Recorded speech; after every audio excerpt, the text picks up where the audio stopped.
In 1984, a battle was going on between striking mine workers and Margaret Thatcher's Conservative government. A small group of LGBT people in London came together to support the workers in a way which, unknown to them at the time, would bring both communities together in ways which would change them and the country forever. This is working class history.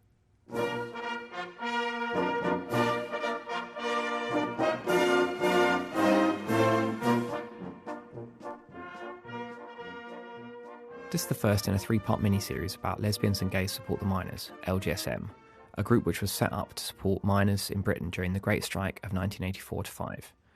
Now, if you're not familiar with what the miners' strike was about, we're going to go into a lot more detail about this in a future episode. But in short, coal mining in the UK was a nationalised industry run by the National Coal Board headed by Ian McGregor. And miners were the best organised and most powerful group of workers in the country. And they'd brought down the Conservative government in 1974. So to break the workers' movement, the government planned to close pits en masse, essentially to destroy the industry and with it the National Union of Mine Workers, the NUM, whose president was Arthur Scargill. So an all-out strike broke out against the closure plan in March 1984, which the government had prepared for. So their strategy was, along with massive violent repression by the police, to basically wait it out until the miners were starved back to work. So raising money to support mining communities to help them hold out was a key part of the struggle. LGSM was formed by a small number of young people, initially in London, but it later spread around the country and raised huge amounts of money for miners and their families. And this is their story. Mike Jackson was one of the founders of the group. I should say that the audio quality at the start of this conversation isn't that great because Mike was in the pub, but it does get better shortly. Yeah, I was born in a little working class town in Lancashire called Accrington, which when I was a little boy, I was born in 1954. When I was a little boy, it was still a thriving industrial town. And of course, the working classes had made great gains in the 60s and 70s. So there was a real spirit about the town. I mean, I've only got childhood memories of it, but, I remember kind of the blokes being excited on Thursdays because Thursdays tended to be payday and, working class people were starting to have money. I left Accrington and moved to become a student at Kew Gardens in 1973. Of course, that bringing me to London, which is where I came out. And so I've been in London for, 11 years before the miners' strike. I was having a little period of unemployment and, I've got some time on my hands. The government had this scheme on at the time, so it was like an enterprise allowance, so I could do bits of work and they give you 40 quid. So I was scraping by, basically. And then, of course, LGSM happened. We were also very happy to be able to speak to Brett and Martin, who were also heavily involved in LGSM. Okay, yeah, my name is Brett Harron. And my name is Martin Goodsell. I had not long moved to London. Well, I'd moved to London at the end of 1982, and I was working in London. I had just started a job working for the London Borough of Hackney. I was working as a residential social worker in a residential home for adults with learning difficulties. That was my first proper full-time job, I guess. I wasn't from London originally. I grew up in the north of England, in Oldham, just outside Manchester. So coming to London really, for me, was a bit of an eye-opener. I was very excited to be living in London, and it really was a big turning point for me in my life. I had just met Martin in 1983, just the year before. Came along to some meetings of what was called the Gay Young Socialists, which was a self-organised and not officially recognised group of lesbian and gay members of what was then known as the Labour Party Young Socialists. I wanted to go to that group because I wanted to meet more lesbian and gay people in London. I went along in 1983 and that's where I met Martin. And in fact, that year we then became a couple.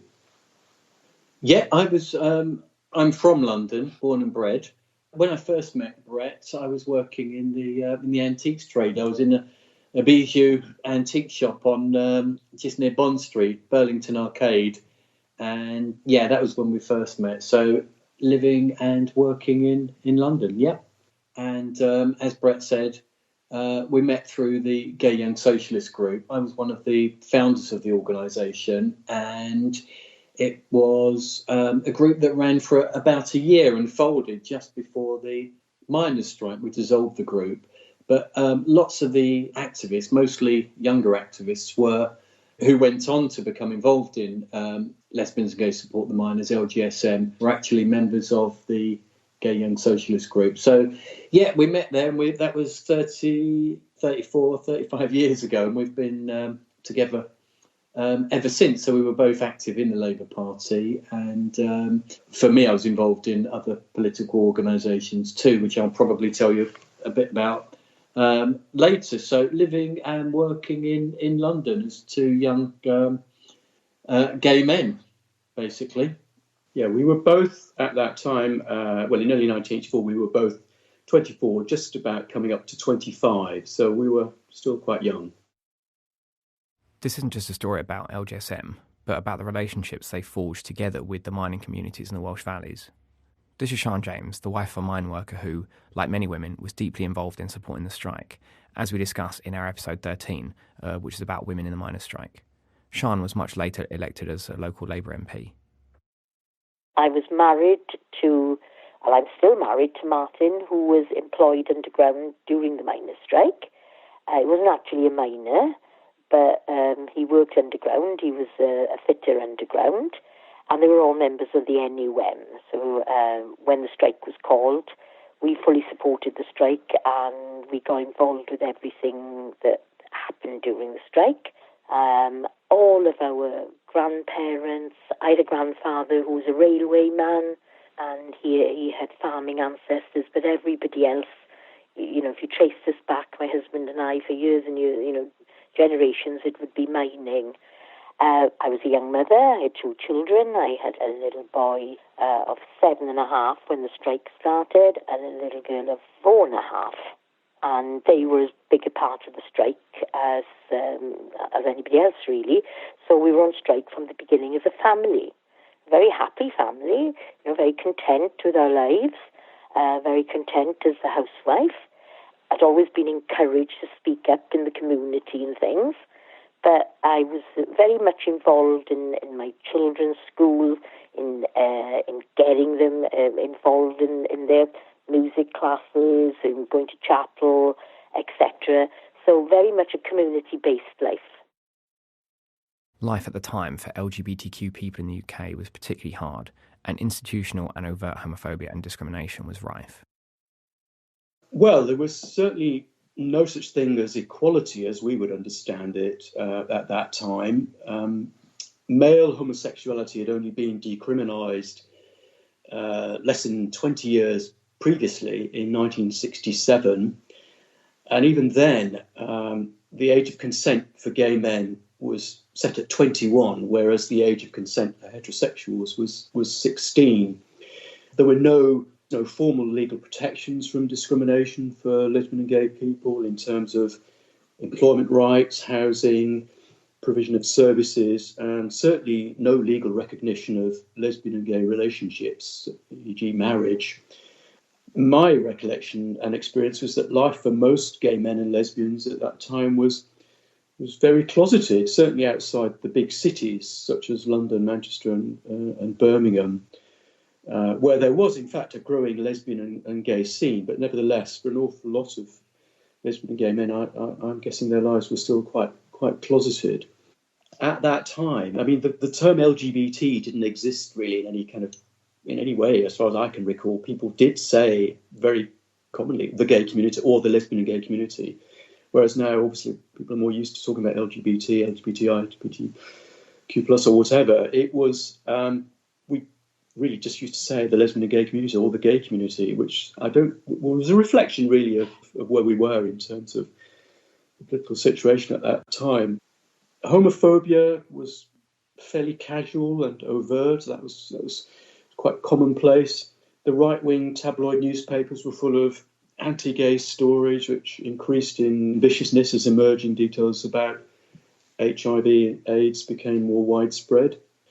The Tory government at the time were quite strident in their attacks on lesbians and gay people, usually citing support for lesbian and gay rights by left-wing Labour councils as evidence of the depravity and unfitness to govern of the loony left, as they called it. The police would routinely harass lesbian and gay people. Raids on gay bars and clubs were not uncommon. Gay men were often harassed and even arrested for kissing another man in the street. You could be arrested for kissing your boyfriend. This was, I don't believe that was necessarily particularly a criminal offence per se, but the police would use things like, offending public decency or outraging public decency just as a way of harassing gay people.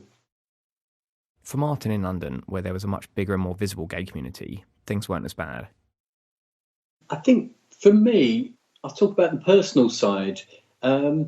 Having lived in London all of my life, I was, I suppose, one of the lucky ones.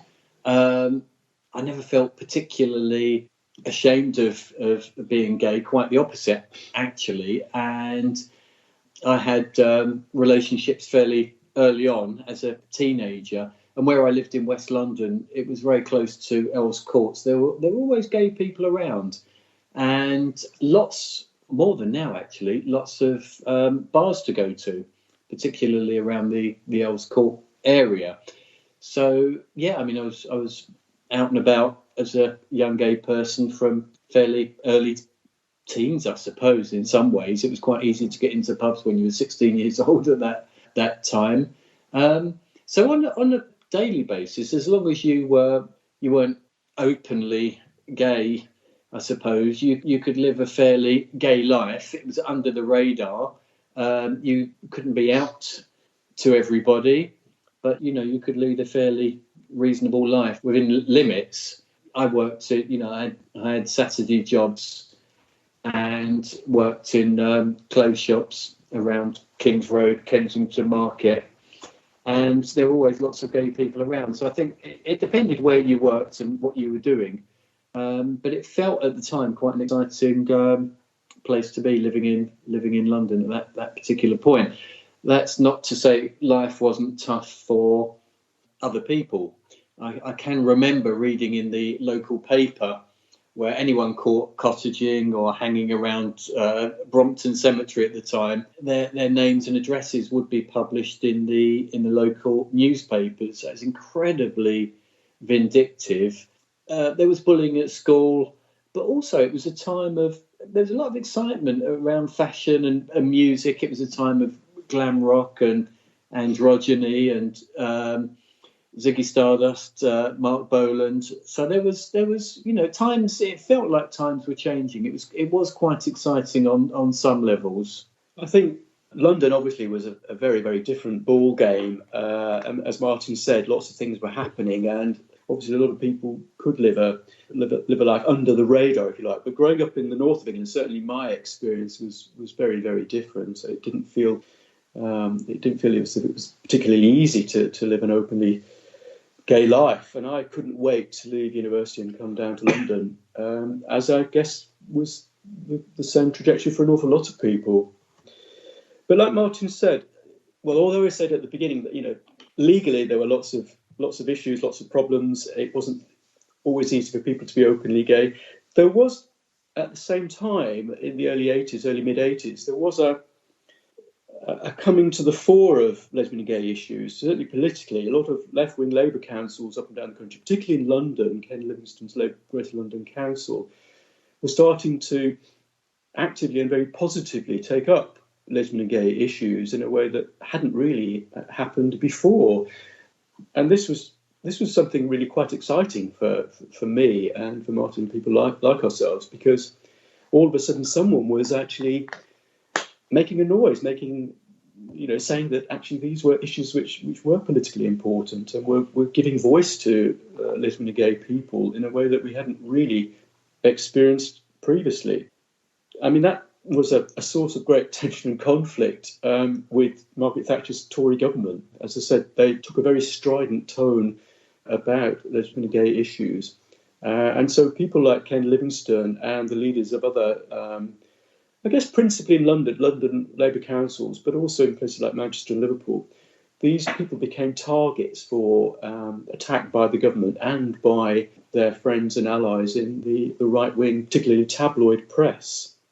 It was also a time when within trade unions, lesbian and gay issues have started to gather something of a momentum. I mean, issues were starting to be talked about by trade unionists and being raised by lesbian and gay trade unionists, and self-organised groups within trade unions were starting to be formed. I was a member of what was then called NALGO, one of the principal local government unions, which subsequently became Unison. And I got involved in a group called NALGAY, which was for lesbian and gay members of NALGO. So although the wider political climate on lots of levels didn't seem particularly propitious, there was an awful lot of political activity that was starting to bubble up and starting to gather momentum. The fact that homophobia was just everywhere made many gay people internalise those feelings, including Mike. Bearing in mind the 1967 Offences Act happened when I was 13 years old, so I was already, I don't know where puberty and adolescence converged, but I was certainly, you know, I had sexual feelings, and they were always homosexual feelings. And working class background, no kind of liberal education or whatever, liberal values. I'd absorbed the mad, the sad, and the bad about my own sexuality, and I internalised it. You know, and that was not good. You know, it made me a bit of a miserable teenager at times, a very frightened teenager, because I've been brought up to be an honest lad, but I knew I was lying about something about myself, and I didn't like that. But I hadn't any. There were absolutely no means whatsoever. There were no role models. There was no counselling services. Nothing. And in fact, I went to my GP, I think, 2 or 3 times to try and, I think, look for a cure for it. But thankfully, I was so paranoid that by the time I actually got into the consulting room, the GP, I would sit there and go, I've got a cold. And thank God I did that, because, you know, back in the day, who knows? I could have been sent for ECT, electroconvulsive therapy. Awful.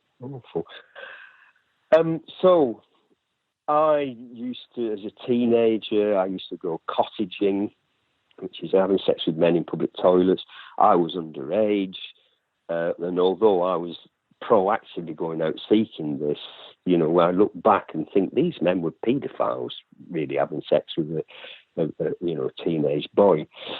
And I always felt very grubby after I'd had these kind of experiences. Used to come home and bathe myself to kind of somehow clean the homosexuality out of myself.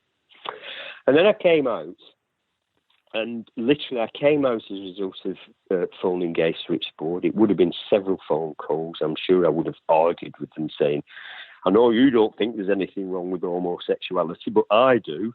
And then eventually I think the penny would have dropped and I would have gone, actually, maybe there isn't anything wrong with it.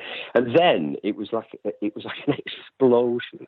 I went from like 0 miles an hour to 110 miles an hour. And so they referred me to a, what would you call this? It was a gay disco, but it was put on by a Roman Catholic priest, believe it or not. And so it was a bit sheltered. It was like a safe space. And it was in a church hall, no alcohol, a dance set in the corner where somebody was playing 45 RPM vinyls. And although I'd had sex with men, this handsome young man, more my age, came up to me, and these were the days when people asked you for a dance. And this young man came up to me and said, would you like a dance? And we danced. And I think we hugged. We may even I think we kissed as well. And at that moment, as we were kissing in front of other people for everyone to see, all the scales of self-oppression just fell off me. It was like an onion just unfolding. Because tongues down throat, I just thought, nobody can tell me this isn't normal. This is what I've been longing for. Yeah. And, you know, I didn't go home with him, never saw him again, didn't have sex with him. But somehow that public exposure of me expressing myself just changed everything. Yeah. Because I finally realised this is natural. There isn't nothing abnormal about this. This is me. This is who I am. And I'm surrounded by other young LGBT people, who are also going through the same thing. Meanwhile, in Wales, things had been hard for a while, and they were getting harder, and people knew that conflict with the government was coming. So we were members of the Neath Life and Upper Swansea Valley Miners Support Group, and that covered three distinct top ends of three valleys in the South Wales coalfield. The colliery my husband worked in, Abernant, was an anthracite coalfield. And we knew lots of people who had family who had emigrated to America, to go and work in the big anthracite coalfields in Pennsylvania, etc.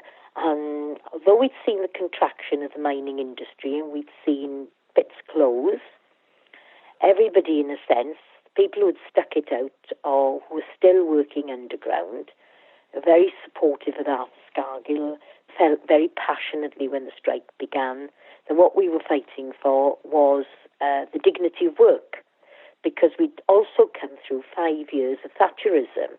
Since Thatcher had been elected in 1979, we'd known then that things were going to be difficult. We knew that she was no lover of trade unions. We knew that she didn't believe in nationalised industries. And she was also hell-bent on tackling those unions that she'd seen who had brought down previous Conservative governments. So we knew, that we were on a collision course. And as a part of that collision, we knew that our communities had been getting poorer. And by poorer, I mean less and less facilities, less and less opportunity, less and less traditional jobs. Jobs in mining had contracted, in the docks had contracted, along the railways, the steelworks. So we were an area that was very dependent at that time on heavy industry, traditional heavy industry. So all the things that created those communities, like the trade union, the miners' welfare halls, the social clubs, the very fabric of our society all revolved around the Labour Party, the anti-apartheid movement, the CND movement. So most of our friends came from that background, working class background, but working class very much focused on that life was very difficult for a lot of people, and that this had been really compounded by, trickle-down economics, by the Reagan-Thatcher years, and our fear of nuclear war. When the strike began, many people thought, like the previous nationwide miners' strikes in 1972 and 1974, that the miners would just win quickly. And some people also questioned why fighting Margaret Thatcher was just falling on mining communities. So, by this point, at first, everybody said, not us as miners' families, but the local community were all saying things like, give the miners 6 weeks, they've broken Conservative governments in the past, and they've given in, so it'll take about 6 weeks. And I remember thinking to myself, well, why are they expecting us to struggle on, and why are they expecting us to fight the battle? Unless we all combine against Margaret Thatcher and her government. And it was a repressive government. It was a government that wasn't talking about the sort of communities we wanted to live in. And I thought that was pretty unfair. And we had discussed it as a family, as a young family, and we knew that it was a long haul.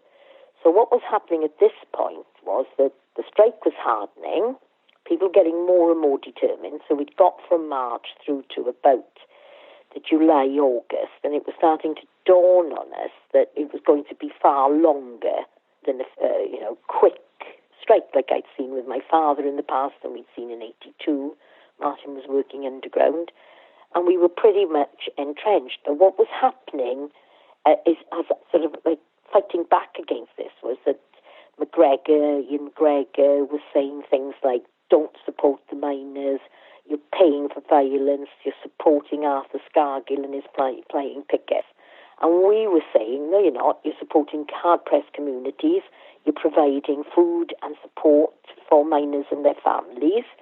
You're not paying for those sorts of things. The union was getting ever deeper into financial difficulty, because one of the ways that the government was pushing back was, mass arrests at pickets, reading the Riot Act, illegal assembly and things like this. People were, men in particular, were being arrested on picket lines, then they were being banned from every picket line in the country. And if they broke that ban, that would mean that the union would forfeit the bond or the bail that they'd set up, And obviously they were running up bills with legal defences, etc. So at this point, everybody was getting pretty entrenched, and everybody knew it was going to be a longer haul than we'd imagined. As it became clear the strike was going to be a long, drawn-out dispute, the idea for LGSM was sparked. It's well documented, really, how LGSM came about, because I'd volunteered to become a member of Lesbian and Gay Switchboards, as it was called then, which, was a counselling service for isolated gay people. And I benefited from their service, by the way. That's how I came out. I was a very unhappy, depressed teenager. Nobody talked about sexuality, let alone homosexuality, and I'd absorbed all the kind of homophobic nonsense that was around me at the time. And so I felt a great, debt of gratitude to Gay Switchboard. So, X years later, I actually became a volunteer. And the person who interviewed me to become a volunteer on Gay Switchboard was Mark Ashton. And I immediately, took a shine to him. He was he's a very kind of charismatic young man, and was recruited. And of course, that meant that I met Mark whilst I was doing kind of my shifts on Gay Switchboard, and then we would meet outside of that, because we became great friends, because we shared two things in common. One, being activist gay men. Two, both being socialists. Mark Ashton, his background, he was born in Oldham in Lancashire and grew up in Northern Ireland, because his father had a kind of job where he had to travel quite a bit. And he was growing up in Northern Ireland. He'd got a gay friend, a very close friend of his, called Monty, Robert Montgomery, who later did become part of LGSM. But he wasn't particularly political at all, Mark. He was quite feisty, he stood up for himself, but the political stuff hadn't really happened for him. But his father had this job installing second-hand textile machinery. So as, the British mills were updating their equipment, from what I can gather, he'd get hold of these looms and bits of equipment and install them overseas. And he was working, I believe, in Pakistan, or it could have been Bangladesh. And he invited Mark over to go and stay with him. And that experience really changed Mark. Mark saw poverty in a way that he'd never witnessed in Britain. And apparently he came back quite a changed man, a little bit more serious about life and so forth. And that kind of political flame had been lit as a result of that experience. And he becomes a member of the Communist Party, and towards the end of his life, he actually became the first ever out gay General Secretary of the Young Communist League. So, in a sense, by the time I met Mark, he was already well down that path and was a lot more kind of what you might call politically educated and aware than I was. That's such is the penalty for not being aligned to a political party. I didn't enjoy the kind of political education that he'd had, and he put a lot of work into it. He was very knowledgeable about kind of socialist politics, and so by the time the miners' strike happened, it was a good 2-3 months into the miners' strike. I bumped into Mark one day in King's Cross, where I lived then and still do to this day. And Mark said, "Hi, Mike, how do you fancy taking some buckets and collecting for the miners at the Gay Pride March this Saturday?"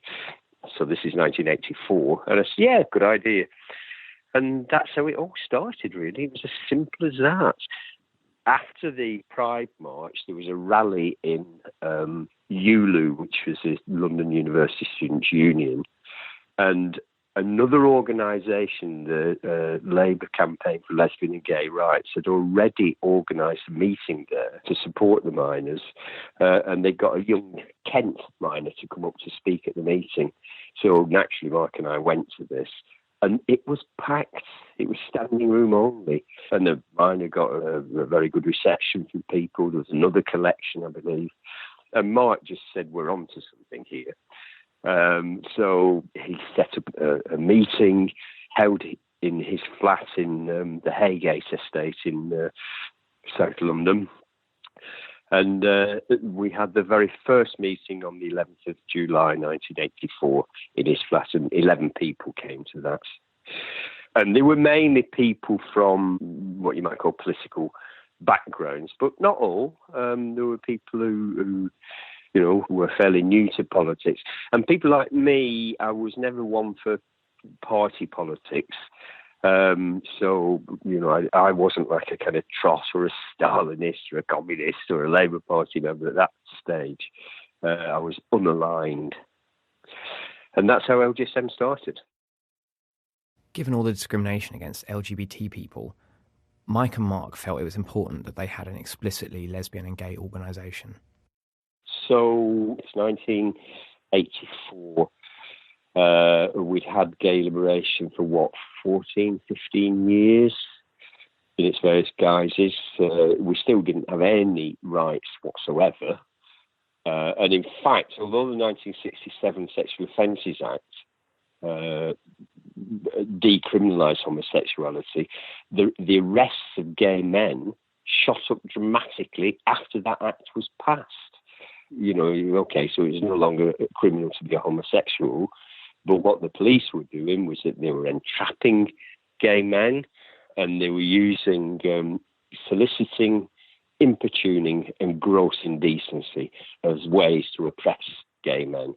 And when I talk about entrapping them, they would dress up young, cute officers in ripped jeans and leather jackets, and they would go into public toilets, and they would entrap gay men. Totally illegal, of course, yeah, and terribly unfair. So the movement, had a lot still to be fighting for. And so one did things as a gay man, as an out proud gay man, because that visibility and that statement was so important. So, Mark and I were working as volunteers on Gay Switchboard. So that was kind of the gay thing that we were doing. The miners' strike, however, was such a huge thing. I mean, it's the biggest industrial struggle since the 1926 miners' strike. And it completely divided the country. And so it drew in all kinds of people. And so quite naturally, as socialists or communists, Mark and I and the other people who later joined LGSM, naturally wanted to support the miners. We'd want to do that together as gay men, because that's how we wanted to do it, because that was part of that continuum of finding it necessary to assert yourself and to be out. So whilst we could have worked within the labour and trade union movement just as individuals, people like us felt it was a necessity to actually do that, but collectively as gay men, to, in a sense, to assert ourselves, really. And that appealed to me and Mark and probably every other person who joined LGSM, because it meant asserting ourselves within the labour and trade union movement. There were instances within the labour and trade union movement where homosexuality was dismissed or scathed or whatever. Back in the 70s, during the 70s miners' strikes, there was some of the leading lights of the Gay Liberation Front then went on a miners' support march, and I don't know whether they were holding hands or whatever, but they actually got mocked by some of the striking miners. And that's the way it is. So that's why it was important for us to collectively be together to support the miners, but united together as out proud gay people. We were doing that every day of our lives. Mark and I were volunteers on the switchboard. We were challenging homophobia wherever we came across it.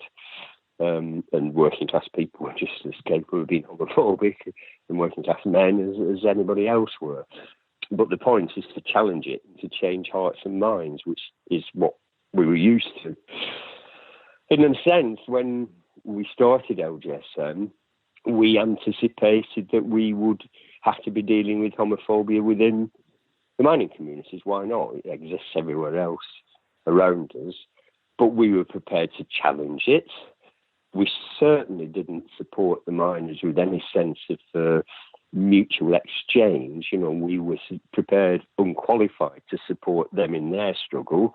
And if we encountered individual instances of homophobia, we would deal with it, but we weren't doing it, trading off us supporting them for them supporting gay rights. We weren't as naive as that, yeah. What actually happened, though, was actually quite surprising for all of us because we didn't encounter any homophobia at all. I mean, when I met straight men who never really met out gay men back then, time after time after time, they would say, well, the thing is, I've never met an out gay man before. For sure they'd met closeted gay men or suspected certain men were gay or whatever. But being out was a very different thing. And we knew that. We knew politically it was just so important to be out at every possible opportunity, asserting your sexuality. And, if it would lead to discussions, great. And I've certainly had more than one experience where in that moment when I've met a stranger, a heterosexual man who's never met an out gay man before, and I've talked about it and they've wanted to listen, they've actually apologised to me for their kind of homophobic transgressions of people that I've never met in my life before, and it was all in the past, and it made me smile, that, because all I want is for them to, wise up and learn that it's okay for people to be gay, So that was something I was quite used to. And when we went into the mining communities, that's what we were kind of prepared for. But in fact, as I said, that actually never happened. As the strike drew on, various organisations started twinning with the Valley's miners' support groups, and one day they got a letter from a new group they hadn't heard of before. And while they didn't know it yet, it would end up changing many of their lives and contributing in no small way to changing Britain. So at this point, we decided that one of the ways that we would push back as a support group was that we would invite anybody who donated money to us, mainly groups, trade union groups, groups from overseas, activists, whatever. We would invite them to come and see where their money was being spent. So we would say, come and see, the Neath licensed Swansea Valley, come and see what we believe in, what we're struggling for, what these communities and why they're so precious to us are. And you'll actually see where your money is being spent. Now, not everybody picked up on that opportunity, but that started to broaden our horizons very much as well. Because if you got involved with hosting visitors, you met really interesting people. You got to have very interesting discussions. We hosted journalists from Switzerland, journalists from America, trade unionists from other countries, Belgium, France, Scandinavia, etc. And more to the point, trade unionists from other parts of Britain, where we'd had very, very little to do with them. And, the big unions, the big donors were people like Solgat and the big print unions, the Daily Express chapters. So there was an awful lot of people who were supporting us who hadn't really, many of them came from working class backgrounds and had family who'd been working underground. A lot of them had made their lives in London, Manchester, Birmingham, etc. But we hadn't been exposed to people from those communities. We're pretty insular in a way. We didn't travel greatly, and you had your 2 weeks miners fortnight, and you ended up going to places like Porthcawl, Barry, Aberystwyth, or day trips to various holiday beach places. So this was opening up a very different world for us. And we really got involved with it because we really liked to hear from the people that were supporting us. We really liked showing them around. And we met interesting people. So we were fully invested in this when they asked for volunteers. The second really important reason was you got an extra bag of food. And the weekly food bag runs, if you put 2 visitors up, you would get an extra bag of food to provide food for them. So, it was a quid pro quo in a way. But for us, the main driver was the fact that we were meeting activists and trade unionists from lots and lots of different backgrounds, BME backgrounds, and really it was fascinating to hear why they wanted to support us or how they felt as strongly as we did. So it was great to hear about their struggles. So for myself, and this is how I remember it, other people remember it in different ways, but we had a letter had come asking us to accept this money. And at this point, this is Lesbians and Gays Support the Miners, and people saying things like, what do you mean, London gays? No, lesbians and gays support the miners.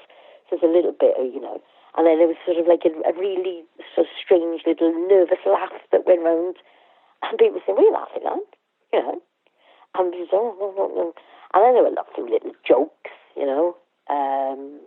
typical working class jokes, or you'll all have to stand with your backs against the wall, or the men. And the other women just got really cross with this. We just thought, oh, for God's sake, we should be so far beyond this now. And that's the point where I spoke up and said, I don't care who people are. If they're giving us money and they've gone to the bother of collecting this money, we should just accept it. And we should do what we do with every other group that collects money for us and twins with us. They should be invited down to come and see where their money's being spent. And, there wasn't any great argument about that. There wasn't any dissension about that. People were pretty cool about it. And I think the sort of silliness, it didn't last like, a couple of minutes. And there was no overt, anti-gay, anti-lesbian feeling. It was just like, why do they want to do it? And the riposte was, well, we don't care why they want to do it. It's good enough for us that they want to raise money for us. And of course, the payback of that was that the LGSM became one of our most consistent funders and supported us right all the way through the strike.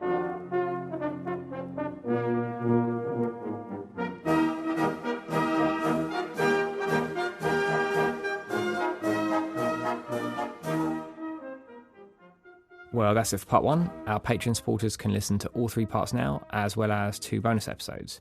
For everyone else, future episodes will be out each week. Next time, we'll be talking about the relationship forged between LGSM members and the mining communities. And in part 3, we'll be looking at the end of the strike and the massive legacy that LGSM left.